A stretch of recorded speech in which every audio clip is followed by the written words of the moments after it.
حقیقت یہ ہے، یہ سچائی ہے کہ لفظ اجتہاد اس کا آغاز اچھا اور مبارک و مسعود نہیں تھا۔ لفظ اجتہاد، لفظ مجتہد شروع میں شیعیان محمد و آل محمد اس معنی میں استعمال نہیں کرتے تھے جس معنی میں آج استعمال ہو رہا ہے، اور اسے رد کرتے تھے۔ اجتہاد مرادف تھا، مترادف تھا یہ کلمہ قیاس کے۔ قیاس اجتہاد کے ایک ہی معنی سمجھے جاتے تھے، اور اس لفظ سے اگر آج کسی مومن کو، کسی گروہ کو اختلاف ہے یا نفرت ہے اس لفظ سے، تو صرف اس لیے کہ لفظ اجتہاد استعمال ہوا ہے شروع میں کلام خدا اور کلام رسول اور کلام ائمہ اطہار کی مخالفت کے لیے استعمال ہوتا رہا۔ اور ہمارے ماضی قریب کے ایک بزرگ عالم علامہ مجاہد فقیہ نامدار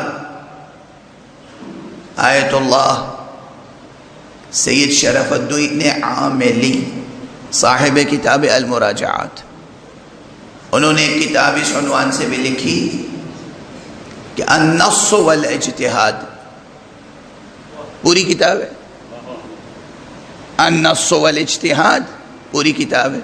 خود عنوان کتاب میں اجتہاد مقابل میں آیا ہے نص کے، اور ہم وہاں پر کس کے ساتھ ہوں گے؟ اجتہاد کے ساتھ یا نص کے ساتھ؟ نص کے ساتھ۔ نص کے مقابلے میں اگر اجتہاد آئے تو ہم اسے رد کریں گے۔ نص کے ساتھ وابستہ رہنے کا نام ہے غدیر سے وابستہ رہنا۔ نص کے مقابلے میں اجتہاد کو رد کرنے کے معنی ہے سقیفہ کو رد کرنا۔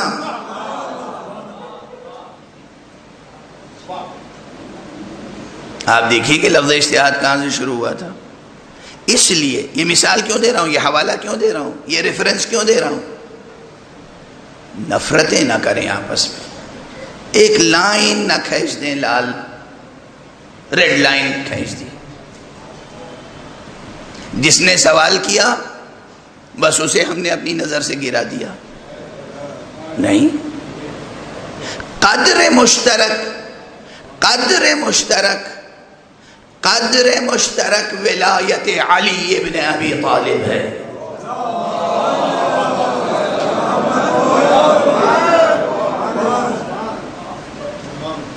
قدر مشترک ولایت علی ابن ابی طالب۔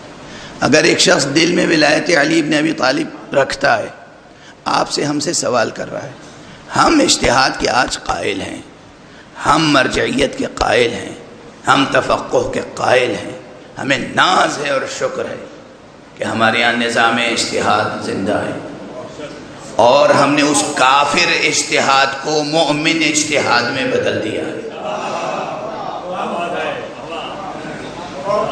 ہم نے اجتہاد کو صحیح سمت عطا کی، ہمیں شکر کا مقام ہے۔ شروع میں لفظ اجتہاد و مجتہد کس معنی میں استعمال ہوا ہے؟ نہج البلاغہ اٹھا کے دیکھ لیجیے، نہج البلاغہ کا پہلا ہی خطبہ، اس میں دونوں کے لیے مواد ہے۔ وہ لوگ جو بالکل لفظ اجتہاد و مجتہد سننا نہیں چاہتے، ہم کہتے ہیں آپ سننا نہیں چاہتے، کیوں نہیں سننا چاہتے؟ اس لیے نا کہ لفظ اجتہاد اور مجتہد سب سے پہلے کس نے استعمال کیا تھا؟ دشمنوں نے استعمال کیا تھا، اللہ اور رسول کے مقابلے میں استعمال کیا تھا۔ لیکن نہج بلاغہ میں امیر المومنین علی ابن ابی طالب علیہ السلام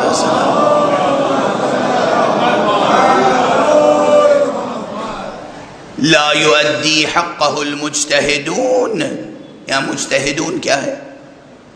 مجتہد کی جمع ہے نا، یا نہیں ہے؟ اس کے معنی لفظ مجتہد مولا امیر المومنین علی ابن ابی طالب علیہ السلام کی زمان مبارک پر آیا، تو جس معنی میں حضرت نے استعمال کیا اس معنی میں تو ہمیں استعمال کرنے دیجئے. اس میں آپ کیسے رد کر دیں گے؟ صرف لفظ مجتہد سنا اور آپ ناراض ہو گئے، ایسا نہ کیجئے. صرف لفظ اجتہاد سنا آپ ناراض ہو گئے، ایسا نہ کیجئے. وہ ماضی صحیح ہے. جس معنی میں اس وقت لفظ اجتہاد استعمال کیا تھا مکتب ثقیفہ نے، ہم آج بھی اس معنی میں لفظ اجتہاد کو رد کرتے ہیں. اور جس معنی میں امیر المؤمنین علی ابن ابی طالب علیہ السلام نے لفظ اجتہاد و مجتہد کو استعمال کیا، ہم اسی معنی میں استعمال کرتے ہیں اور کرتے رہیں گے.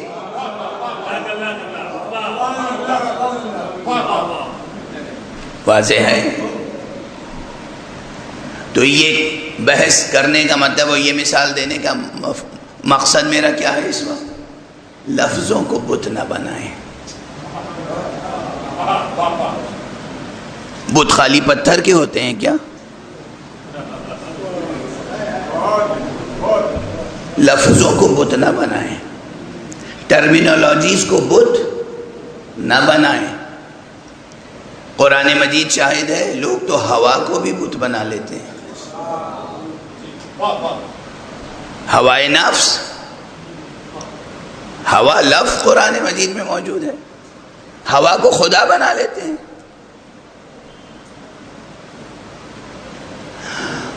تو جہاں ہوا کو بھی خدا بنا لیا جائے، جہاں پتھر کو خدا بنا لیا جائے، جہاں لفظ کو خدا بنا لیا جائے یا صنم بنا لیا جائے، ہم آپ یہ نہ کریں.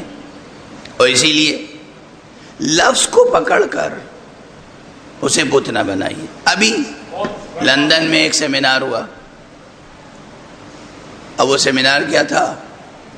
ایسے ہی مجلس اعضاء ہوئی اور اس کے بعد سوال جواب شروع ہو گیا. اب وہ جو سطح تھی لوگوں کی، وہ زیادہ تفصیل سے اس وقت گفتگو کا موقع نہیں تھا. ایک صاحب اٹھے اور میں ان کے چہرے سے، لہجے سے سمجھ گیا کہ دل میں بہت کچھ غبار ہے اور آسانی سے نہیں سمجھیں گے. تفصیل بیان کرنے کا وقت بھی نہیں ہے. انہوں نے پوچھا کیا تقلید واجب ہے؟ جواب کیا ہو سکتا تھا؟ بالکل واجب ہے. یہ سب کہہ رہے ہیں بالکل واجب ہے. میں نے بے تأمل کا قطعا نہیں، اب بھی کہہ رہا ہوں آپ کے ساتھ، قطعا نہیں، تقلید واجب نہیں ہے. واجب ہے صحیح علم خدا کا علم حاصل کرنا. جو جس سطح پر ہو اس کو اپنی سطح سے علم حاصل کرنا ہے. اگر براہ راست کوئی قرآن اور حدیث سے علم حاصل کر سکتا ہے تو وہ اس سے علم حاصل کرے، اس پر تقلید واجب نہیں ہے. کوئی جناب مولانا عابدی سے ہی علم حاصل کرنے کی سکت رکھتا ہے، ان سے آگے نہیں بڑھ سکتا تو وہ ان سے علم حاصل کرے. اسی علم حاصل کرنے کے کا نام تقلید ہے.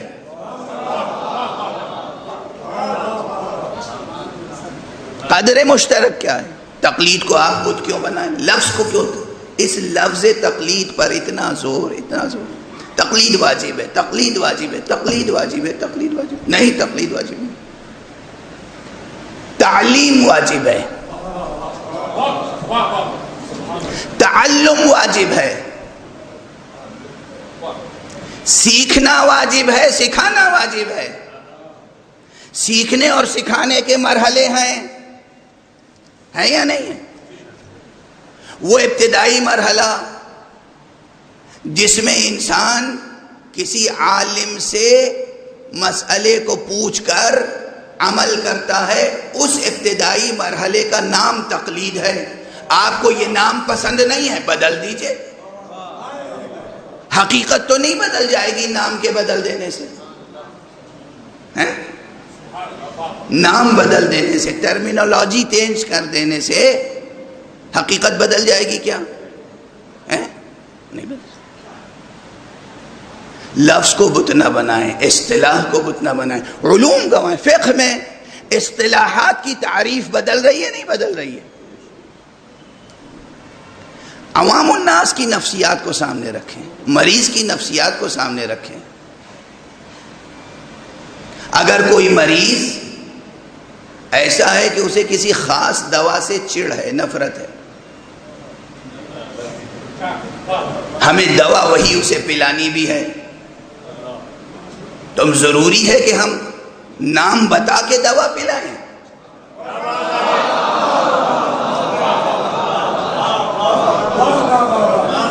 ضروری ہے کیا؟ ایک سچے طبیب کا کیا کام ہے؟ علاج کرنا، علاج، وہی دوا پلائیں گے، ہرگز نہیں کہیں گے کہ یہ دوا جو ہے وہی ہے، ہم کہیں گے شربت ہے، پی لو۔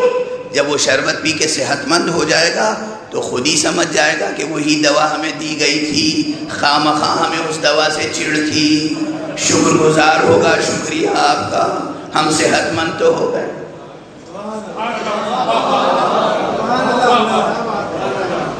عموماً یہ سماجی نفسیات سمجھے بغیر اگر ہم تبلیغ کرتے رہیں اور لفظوں کو ہم بت بنا لیں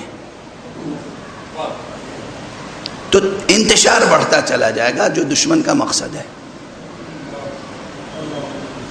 دشمن کا مقصد ہے۔ اس لیے لفظوں کو بت نہ بنائیں۔